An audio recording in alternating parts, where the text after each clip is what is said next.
So how can you fully reset the Android phone? Let me show you how you can do this.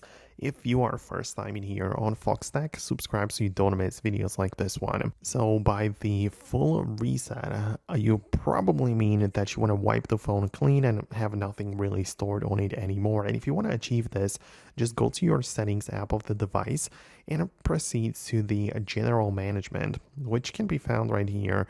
It's part of the main settings list, so just go there and we can see the reset button.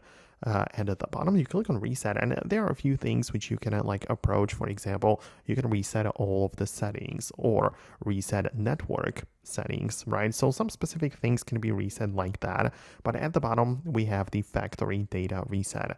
And if you are looking for fully wiping the phone clean, this is the option that you have to proceed with, as this allows you to literally delete and erase all of the data ever stored on the phone, and you're gonna end up with a brand new device, sort of, in the sense that it's gonna behave like it was just fresh out of the box.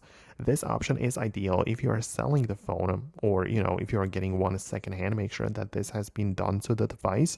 And yeah, this is the best way to make sure nothing gets left on the device anymore. Naturally, if you are switching to a new device and you don't want to lose all of the data, make sure that you have the backup enabled. At the top, you have a temporary backup, or you can even manually backup everything to an external storage.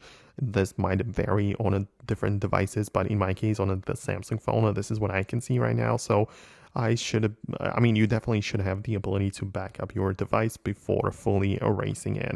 So I hope it helps. In case you have some more thoughts or questions specifically about this, then leave them below in the comments. It is possible I'll make more videos about that topic. I try to be as helpful as I can, so I'll make a lot of tutorials.